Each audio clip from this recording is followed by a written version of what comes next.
Donc là, Sur la deuxième présentation du jour, qui va être animée par deux personnes d'ANSYS. Donc, je vais introduire brièvement Anne-Laure Chabria, tout d'abord, qui a un MBA de l'université de Heriot-Watt, qui est responsable commercial et marketing en fait chez Granta et puis maintenant chez ANSYS depuis à peu près 13 ans. Donc Granta, c'est la solution analyse des matériaux dont on va parler aujourd'hui, qui a été racheté il y a un peu plus d'un an maintenant par ANSYS. On aura également la présence aujourd'hui de Rémi Meslin-Drey, qui est ingénieur d'application senior chez Granta. Il travaille depuis 5 ans chez Granta, donc maintenant chez ANSYS, sur le support des clients européens, que ce soit des grands groupes ou des PME, afin de tirer le meilleur parti de leurs choix matériaux et de les connaissances matériaux. Donc, je vais introduire Anne-Laure maintenant, te donner la parole afin de pouvoir Merci nous Yvain. présenter un petit peu la technologie Granta, qui est peut-être nouvelle pour une partie de nos participants aujourd'hui. Merci Yvain. Vous Bienvenue. m'entendez? Oui, à toi de jouer. Parfait. Bon. Merci de nous avoir invités à présenter aujourd'hui. On va présenter un petit peu les technologies Granta autour d'un cas d'étude qu'on a fait avec un client. Alors, il faudrait que j'arrive. Voilà. Donc, on a pris un cas d'étude d'un client anglais qui s'appelle Broche, qui est un très grand fabricant de turbogénérateurs. Je pense que c'est un des plus grands en Europe ou dans le monde. Ils développent ces systèmes sur plusieurs sites en Europe.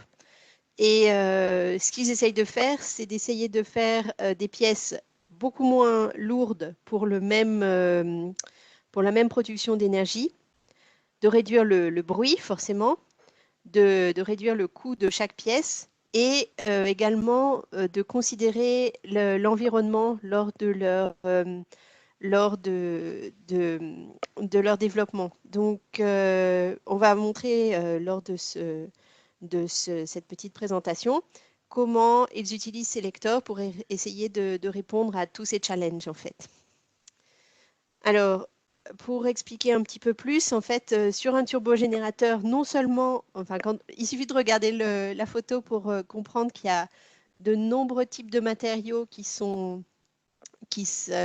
utilisés, que pour pouvoir développer en suivant ces matériaux, il y a besoin de considérer de nombreuses propriétés différentes, à la fois mécaniques, physiques, thermiques. Il y a des gros chocs thermiques qui vont être appliqués. Également, naturellement, c'est la production d'électricité, il y a du magnétisme. Et effectivement, il y a aussi le problème chimique avec des environnements qui sont assez agressifs. Donc, pour chaque nouveau dessin, nouveau développement de produit ou pour chaque reprise d'une pièce, ils vont automatiquement devoir considérer les matériaux. Ça leur prend beaucoup de temps, ça leur prenait beaucoup de temps avant qu'ils aient Selector. Chaque nouveau matériau demande une qualification complète, ce qui, au niveau coût, test matériaux, est très important chez eux et également coûteux au niveau temps de développement. Donc, comment est-ce qu'ils font maintenant? En gros, ils utilisent Selector, donc l'outil que va vous présenter en deuxième partie de présentation mon collègue Rémi, pour essayer de réduire tout d'abord le choix de matériaux. Donc, le temps qu'ils prennent pour faire un choix efficace de matériaux. Donc, pour ce choix, ils vont partir d'une très vaste base de données matière qui est comprise dans le logiciel. Ils vont considérer les propriétés dont ils ont besoin pour la pièce qu'ils sont en train de développer. Donc, ajouter les contraintes. Considérer également l'impact coût pour pouvoir essayer de répondre à leur objectif de développer les pièces les moins chères possibles, forcément, et également les contraintes environnementales. Donc, ça, Rémi vous le montrera également lors de la présentation. Et finalement, ils vont utiliser l'interface qui est très visuelle et graphique du logiciel pour pouvoir prendre ces décisions assez rapidement et simplement. Ça va résulter qu'ils vont arriver à un choix de matériaux beaucoup plus facilement, qu'ils vont réduire le temps et le coût de développement et de test, puisqu'ils vont tester un nombre de matériaux beaucoup plus réduit. Ils ont également validé qu'ils pouvaient trouver de cette façon des fournisseurs, d'autres fournisseurs des matières qu'ils veulent choisir, ce qui leur évite d'être trop dépendants de leurs fournisseurs. Ils ont, sur certaines pièces, réussi à réduire leur coût matière en considérant non seulement le prix de la matière, mais également le processus de fabrication. Donc, en particulier, sur des pièces qui étaient usinées, ils ont pu voir qu'en fait, ce qui est logique, mais ce qu'ils ont pu valider directement avec le logiciel, c'est prendre en compte la vitesse d'usinage pour peut-être prendre une pièce dont la matière était plus chère, mais qui pouvait être usinée plus rapidement, ce qui leur permettait de gagner de faire une pièce faite moins chère. Et également, lors de ce process, ils vont pouvoir prendre en compte l'impact environnemental pour au moins pouvoir montrer qu'ils le considèrent et montrer qu'ils sont une entreprise éco-responsable.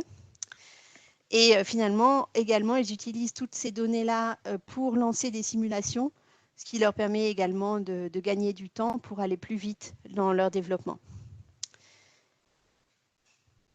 Alors, comment ils le font? Juste pour vous présenter rapidement Selector. Donc, Selector, c'est un outil donc maintenant de la famille ANSYS qui est standalone. Donc, vous n'êtes pas obligé d'utiliser ANSYS pour utiliser Selector. Si vous n'utilisez pas encore la simulation, vous pouvez tout à fait commencer par une optimisation matériaux. Vous allez disposer d'une encyclopédie, d'une vaste base de données matériaux et d'outils de filtrage, d'estimation, de visualisation des données pour prendre vos décisions. Au niveau des données, juste pour vous montrer donc, le type d'information dont vous pouvez disposer, au cœur du logiciel, vous allez trouver une base de données qui a été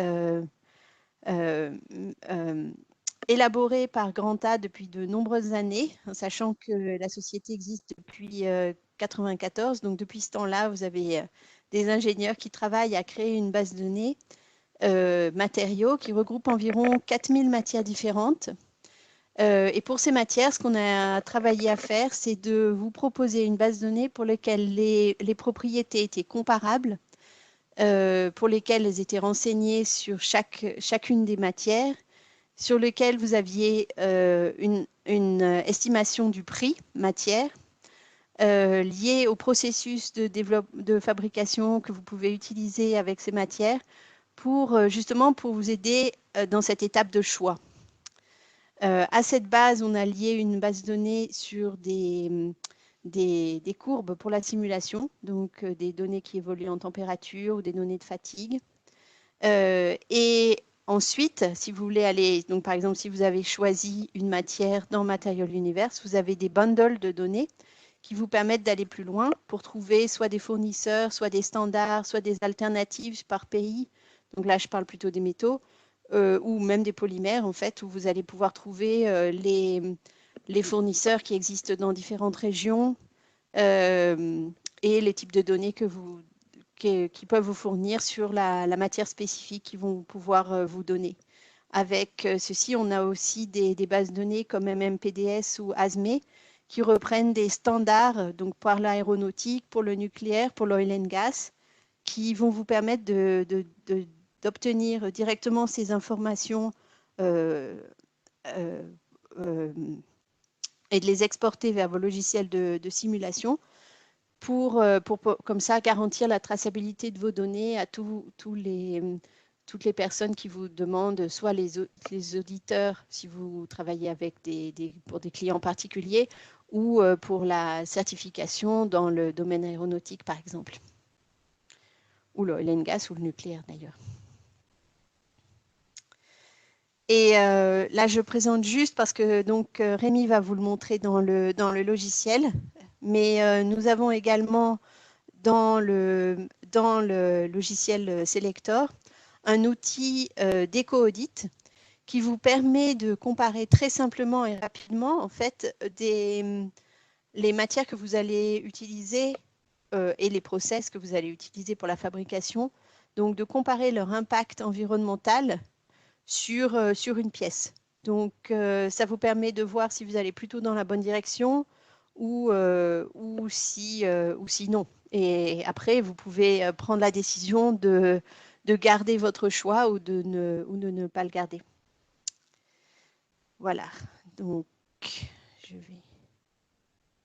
je vais maintenant passer la parole à Rémi, qui va vous montrer le logiciel. Je pense que ça sera beaucoup plus clair comme ça pour tout le monde. Vous allez voir effectivement comment ça fonctionne et ce qu'on peut faire nos clients avec. Très bien, merci Yann. Est-ce que vous m'entendez bien du coup? Moi, je t'entends bien. Très bien. Voilà, donc du coup, avant que Brush se mette à utiliser Selector, on a travaillé un petit peu avec eux sur un cas d'étude à titre d'exemple pour pouvoir leur montrer un petit peu comment, via l'utilisation du logiciel, ils pourraient répondre aux différentes questions qui se posent au début de la conception d'un nouveau produit ou lors de la reconception d'un produit existant. Donc le cas qu'on a pris en exemple avec eux, alors c'est pas un de leurs produits, mais la méthodologie étant la même dans l'outil, ça leur convenait très bien comme exemple. Donc dans ce cas qu'on a là, on travaille sur une valve qui est la partie qu'on voit au centre ici. Et puis on cherche du coup à se poser des questions telles que quelles sont les matières qu'on va pouvoir utiliser dans ce produit. Donc en remplacement de la matière actuelle, ou alors de confirmer que la matière actuelle est possiblement la meilleure déjà. De pouvoir un petit peu évaluer les conséquences de changer de matière en termes de coût matière, mais aussi en termes de masse. Je rappelle qu'un des objectifs de Brush était d'essayer de voir s'ils pouvaient soit faire des produits plus puissants pour la même masse, euh, ou alors avec la même puissance mais pour une masse inférieure. Et puis, par la même occasion, lorsqu'on considère des nouveaux matériaux candidats, eh bien, évaluer aussi un petit peu l'impact environnemental. Donc pour répondre un petit peu à toutes ces questions, la méthodologie a été de passer par différentes étapes dans le logiciel pour représenter un petit peu le produit qu'on a. Donc d'une géométrie assez simple, puisque c'est un outil qui est généralement utilisé en amont des phases de conception, lorsqu'on a encore peu de détails sur la géométrie finale, et représenter ensuite un petit peu nos différents objectifs pour ce produit, pour cette matière, et les différentes contraintes qui s'appliquent à notre produit. Donc en l'occurrence, on a des contraintes à la fois sur les possibilités de mise en forme de ce produit, donc où on a des technologies disponibles dans la société, ou alors des contraintes concernant l'environnement dans lequel le produit va opérer, ou d'autres choses. Donc c'est maintenant ce que je vais vous montrer dans l'outil Selector directement. Comment est-ce qu'on a représenté un petit peu ces différents éléments et comment on a mené l'étude comme ça avec Brush, pour les convaincre que Selector allait effectivement les permettre de résoudre les problèmes qu'ils avaient. Alors, vous devriez maintenant voir à l'écran l'outil Vanta Selector, où je suis ici sur la page principale. Anne-Laure le mentionnait, il y a différents modules de données disponibles dans les outils, donc les utilisateurs les retrouvent dans leur interface. Et une des premières choses qu'on a faites, c'est de naviguer un petit peu dans ces bases pour retrouver la fiche sur la matière actuellement utilisée dans le produit concerné. Donc ces fiches-là, on l'a mentionné, on en a à peu près 4000 dans la base développée par Granta, et qui est vraiment une compilation de données qui sont disponibles soit dans des publications, soit dans des fiches fournisseurs, dans des standards, avec toujours pour objectif de faire en sorte que chaque nouvelle fiche qu'on ajoute dans la base eh bien, soit très complète en termes de propriétés. C'est-à-dire que lorsqu'on va consulter une fiche, on va retrouver des informations sur la composition, des informations sur le prix, des informations sur des propriétés mécaniques, d'autres propriétés d'ingénierie comme de la résistance à la fracture, des propriétés thermiques, électriques, et puis des choses qui sont un petit peu moins considérées par les ingénieurs parfois, qui sont éventuellement les substances présentes dans les matériaux. Il y en a qui sont à risque, la processabilité de la matière, la résistance dans différents environnements, et puis un certain nombre d'indicateurs environnementaux sur l'empreinte carbone des matières et ce qui peut advenir de ces matières en fin de vie. Ces informations-là, du coup, sont assez utiles pour évaluer en début de projet l'impact d'utiliser une matière ou une autre, et qui sont rarement des informations qu'on trouve facilement auprès des fournisseurs matières. Donc à partir de cette fiche, on a du coup ensuite cherché à représenter différents éléments. La première chose qu'on a cherché à faire, c'est de montrer graphiquement comment est-ce que l'ensemble des matériaux de la base se comparaient les uns aux autres selon la fonction de notre produit et nos critères d'optimisation. C'est-à-dire que sur ce graphique, on a décidé d'utiliser ce qu'on appelle des indices de performance, qui sont finalement une combinaison de propriétés qui sont définis selon différents critères, qui sont bien un petit peu la géométrie principale et la fonction de notre produit, selon les sollicitations générales qu'il va avoir. On va pouvoir choisir une fonction et un cas de charge. On peut aussi spécifier des choses comme par exemple les variables libres ou fixées. Là, par exemple, dans notre valve, on sait qu'on ne va pas vouloir forcément changer le diamètre du case dans lequel ça vient s'insérer. Du coup, on sait qu'on ne pourra pas changer les dimensions de diamètre, mais qu'on pourra éventuellement jouer sur l'épaisseur avec un nouveau matière, qu'on souhaite conserver la même rigidité, et puis qu'on souhaite à la fois optimiser la masse et puis le coût. Donc en représentant ces différentes choses sur un graphique, finalement, on normalise un petit peu tous les matériaux à notre disposition selon une fonction et des objectifs qu'on a. Au milieu de tous ces matériaux, donc ici chaque bulle de couleur représente un matériau, on a notre matière actuelle qui se trouve ici. Juste à première vue comme ça, si on se dit qu'on souhaite à la fois réduire la masse et le coût matière de notre produit, on a quand même un spectre de matériaux possibles ici dans le coin en bas à gauche. Seulement, on ne peut pas se précipiter sur le premier venu, parce que si on se dirigeait par exemple vers le moins cher, on aurait du béton qui est clairement pas le matériau à utiliser pour notre application ici. Donc on va continuer à ajouter différentes choses dans l'outil pour représenter vraiment les contraintes qu'on va avoir. Une des premières contraintes qu'on avait était de se dire quelle technologie de mise en forme on a en interne.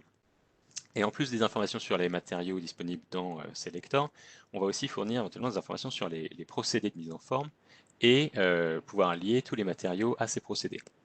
Ce qui va nous permettre de dire ensuite dans l'outil, eh bien si à disposition dans la société on a une machine pour découper des pièces dans des feuilles, ou on a des machines d'injection plastique, on va pouvoir lister un petit peu tout ce qu'on a à disposition et se servir de ça finalement pour venir réduire le spectre des possibles et montrer sur notre graphique ensuite les résultats. Donc si j'applique ce filtre sur les technologies de mise en forme à disposition, on va avoir un certain nombre de matières qui disparaissent et qui correspondent à toutes celles du coup, pour lesquelles on ne peut pas utiliser de l'injection thermoplastique ou découper par une presse sur une feuille initiale. Donc, les différents bulles grises ici sont les matériaux qu'on ne considère plus, puisqu'ils ne remplissent pas ces contraintes. Et après ça, on va pouvoir continuer à ajouter d'autres critères. Donc les autres critères qu'on avait, par exemple, dans l'étude au départ, étaient sur les températures de service ou sur la durabilité dans certains environnements. Donc en se servant de toutes les informations disponibles dans les fiches de la base, on va pouvoir commencer à spécifier un petit peu nos contraintes et comparer directement par rapport à la référence qu'on a. Donc on peut spécifier une température maximum et une minimum dans laquelle le produit va opérer. On avait spécifié qu'on souhaitait avoir à peu près le même coefficient d'expansion thermique entre notre matériau de référence et notre nouveau matériau. Donc ici on a repris à peu près la même plage que la matière d'avant en étant un petit peu plus souple.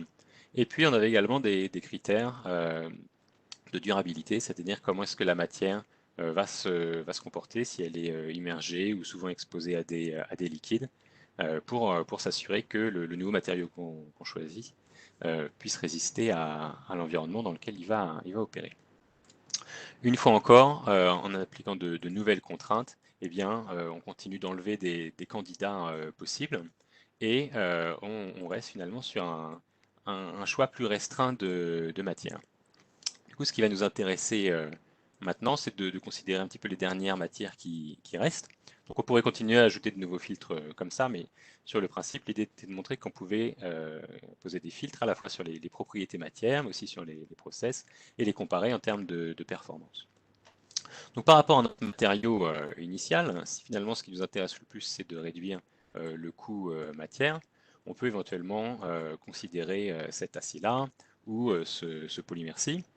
Si ce qui nous intéresse le plus, c'est de réduire la masse, on va pouvoir considérer d'autres candidats ici, qui sont des polymères renforcés avec des fibres de carbone.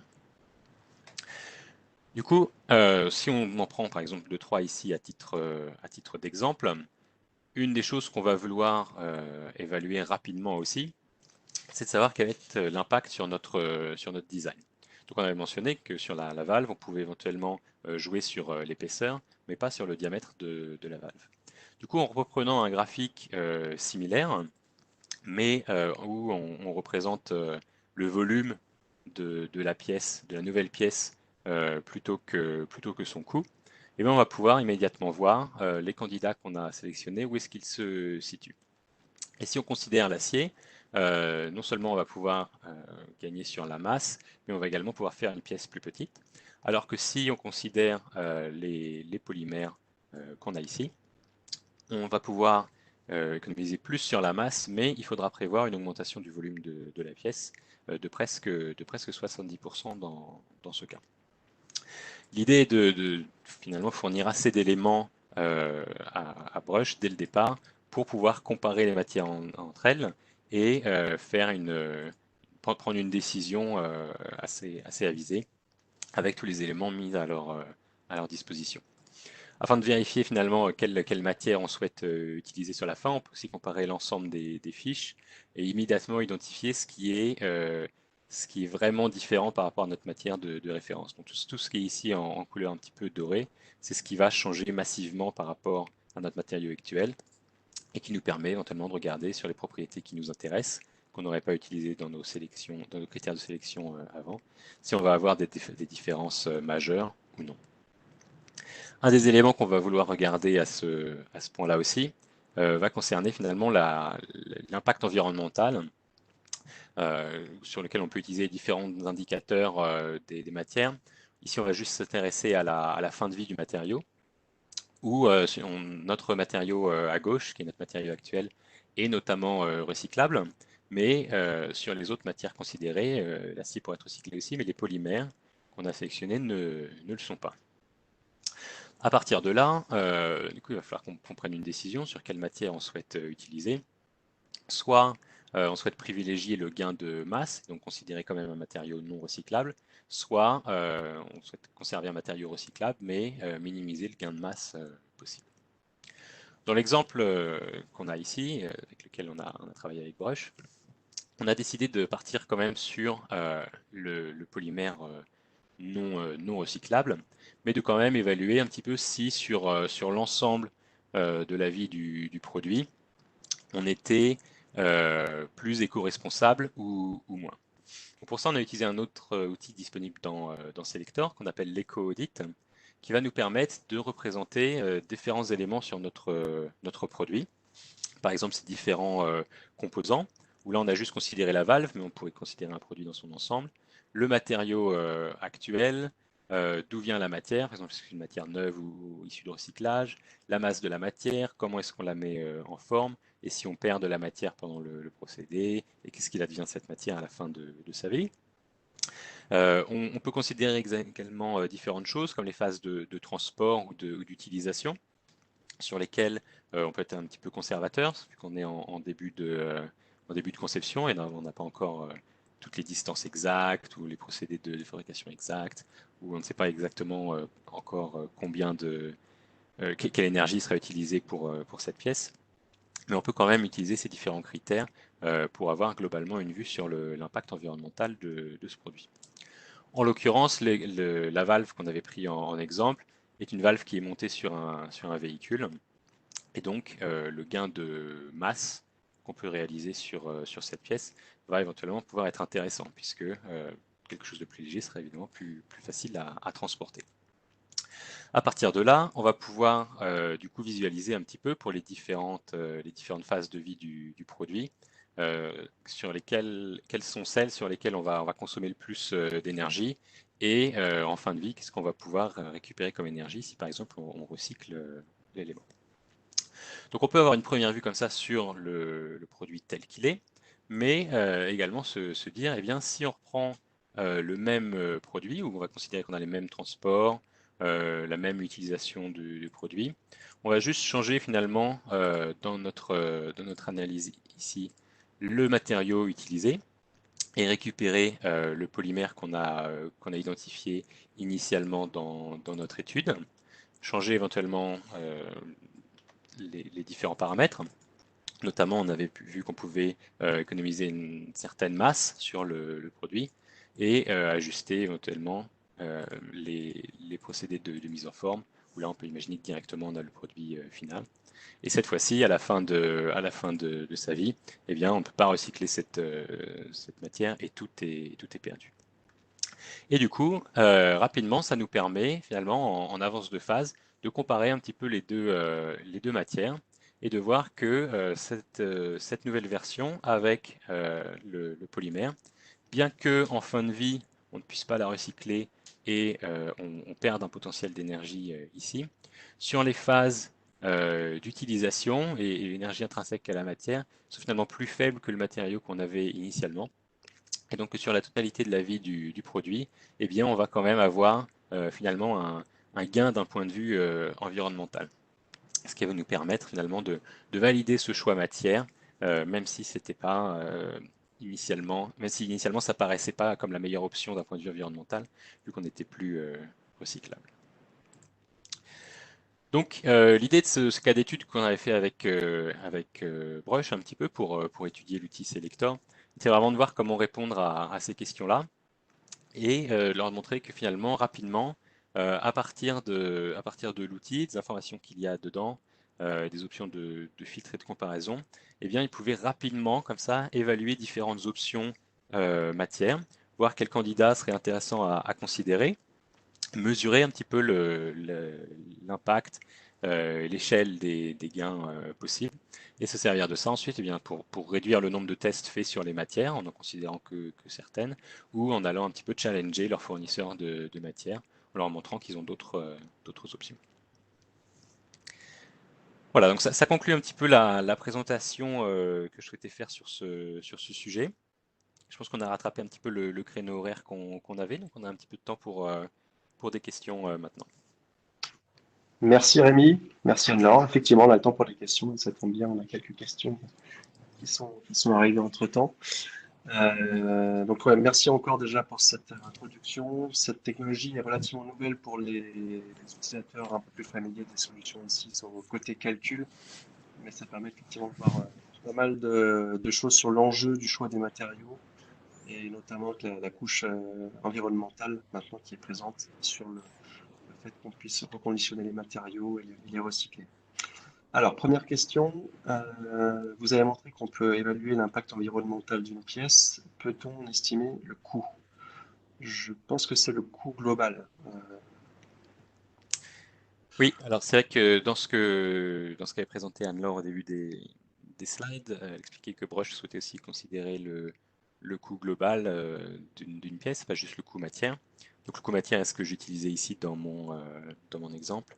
Mais oui, en plus des outils d'estimation comme sur l'impact environnemental que j'ai montré là, Selector a aussi des outils d'estimation pour évaluer un petit peu le coût d'une pièce en prenant en compte à la fois le coût matière, mais aussi le coût de mise en forme de ces produits. Donc c'est des choses qu'on peut, oui, qu'on peut prendre en compte dans dans les étapes de sélection, finalement en considérant que des éléments assez généraux qu'on a souvent en début de conception et ne pas avoir besoin d'attendre finalement le design final d'une pièce avec des informations exactes sur toutes les technologies qu'on va utiliser pour avoir une idée du coût que ça va nous coûter de produire cette pièce. Ok.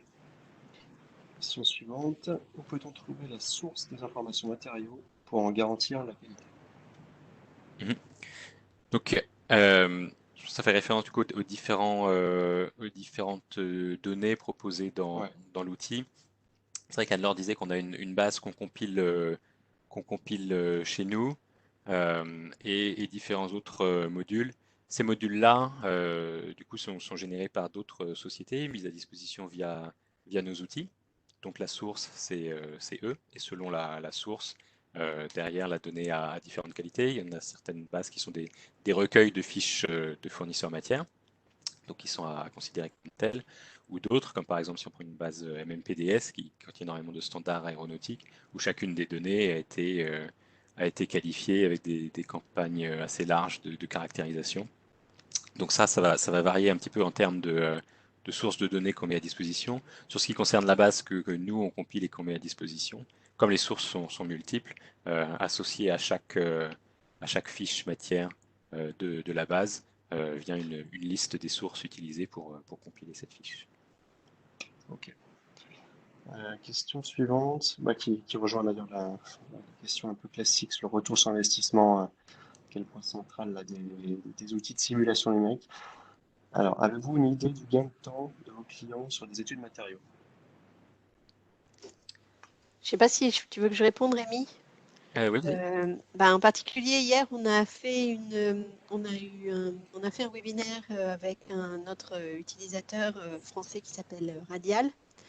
Et il nous disait qu'ils font à peu près 30 études matériaux par an et que sur chaque étude, ils ont estimé qu'ils gagnent à peu près 50% de temps. Donc en sachant qu'ils ont des études qui peuvent être très rapides, donc ils peuvent juste prendre, donc ils estiment les plus rapides à 4 heures sans sélector, ou alors faire des études vraiment plus poussées. Donc là, ça peut aller jusqu'à 150 heures, et donc sans sélector, donc après 75 quoi. D'accord, ouais, c'est ça, un métrique intéressant. Ouais.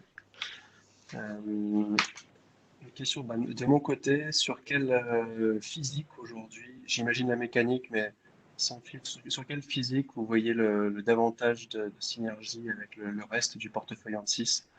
Et puis après, dans quel secteur industriel en particulier vous voyez des questions liées aux matériaux les plus pointues qui justifient du coup l'utilisation plus naturellement de Granta Selector?